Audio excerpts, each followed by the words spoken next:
All right, this is strawberry sun jam. I made it in my van. It's actually really delicious.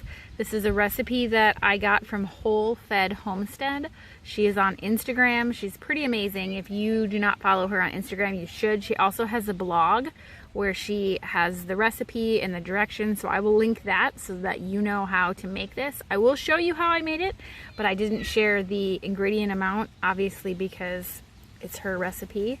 There's not yarrow in it. That's just, I wanted a cute picture and I thought the little pop of white, since it's in that, would look good. But yeah, so strawberry sun jam. As far as what she said, you could pretty much make this with any fruit. It's a low sugar, no pectin, no canning jam that you use the power of the sun to evaporate the extra water and get it into jam-like consistency. So if that sounds interesting to you, check out this video and then be sure to check out the link and head to her blog to figure out exactly how to do it, and then follow her on Instagram because she's probably my favorite Instagram page ever.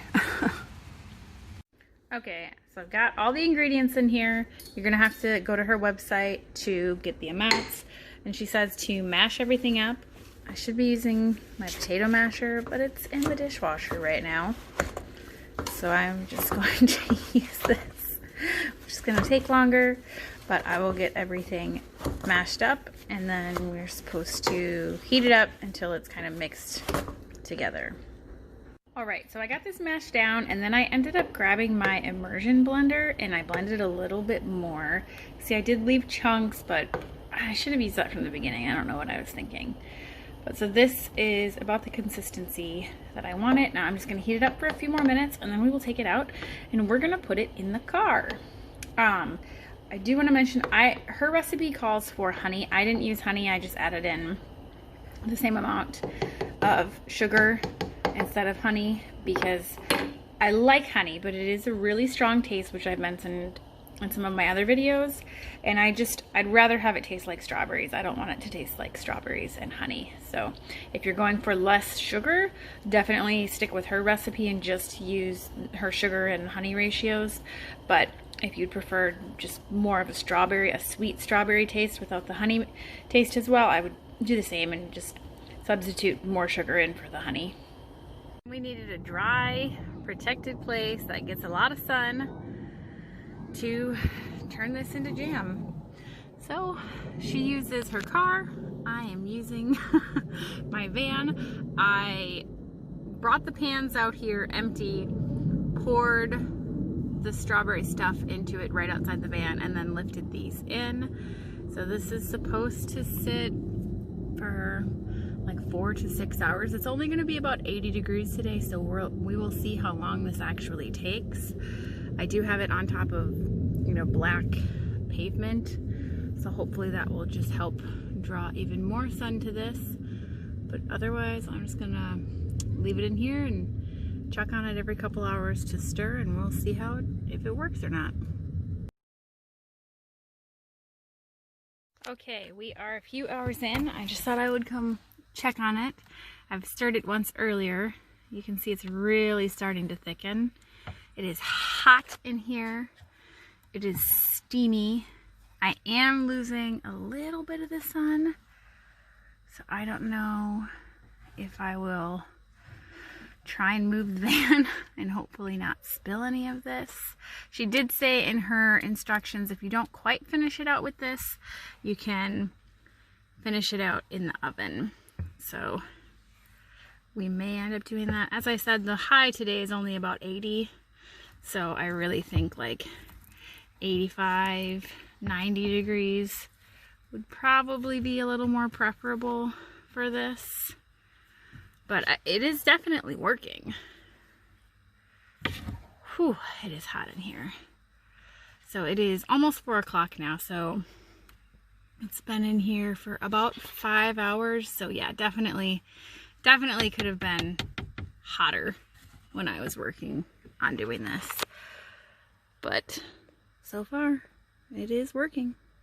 Here's the deal. I did end up turning the van around, But it's almost 6 o'clock at night now. The temperature is rapidly cooling, and this is obviously not quite thick enough yet. So I'm going to do what she suggested if this happens. I'm going to put it in the oven on the lowest setting until it is at the thickness that I want it to be at. Okay, so this is what I ended up with after about an hour of it in the oven. The oven is obviously, even on its lower setting, still hotter than the car. So this is pretty runny just because it's hot. You might be able to see the steam. I'm going to... It's jam, sweetie. Jam. I'm going to... Jam in the jar. Yep. Oh, hang on. Can you wait? I'm going to put this into a jar in the fridge, and I think just to test, I'm gonna make more and just do it in the oven. I know that kind of defeats the purpose of it being called a sun jam, but I am curious. I would still do it again in the car because obviously that's a great way to not have to have your oven on in the summer when it's hot, or your stovetop on in the summer when it's hot and you don't want to be heating up the house. So using the power of the sun is great, but I just want to try in the oven completely to see if it gets a similar consistency and taste, so that, you know, if I want to make it in the middle of winter or in a day when it's pouring rain, see if I actually can. So we will do that tomorrow, and I will update you on how that goes as well. It's the next morning. Excuse the mess. I just made breakfast. That's a puff pancake. But I am getting the second batch of strawberry sun jam ready to go here. This one is, I'm going to do it in the oven. There is another tray in there already. I will time it out and see how long it takes, and then we will compare it to the stuff that I made yesterday in the sun. Alright, so it is the next morning, and the kids and I would like to test out the jams with breakfast. This is the one that I made in the van. It looks beautiful. This is the one that I did yesterday in the oven. This one, you can tell, I don't know how well that's picking up on video, but this one is definitely darker.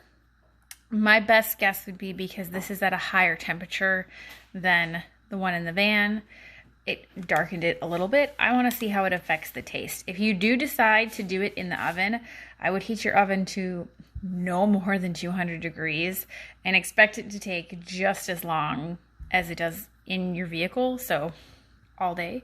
But let's get these spread out and have a little taste test. I had to give the kiddos theirs first so they calm down.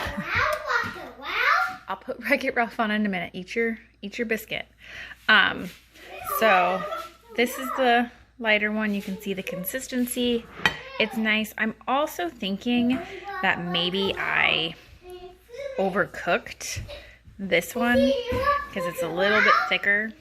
So I'm thinking that the color difference, and see it's stickier, I think that's probably due to me overcooking it, which I think is because this is hard to do one-handed, in the oven it's at a hotter consistency or a hotter temperature, so it's going to stay looser and more liquidy, so it's harder to tell when it's done. So I think I just overcooked it a little bit. This one is perfect.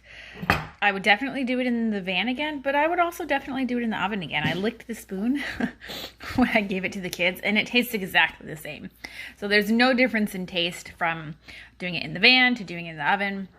There is a difference in color and texture between my two, but I am thinking that that is my fault and not the process. So if you want to try either way, I would really suggest it, and I'm going to sit down and enjoy some jam.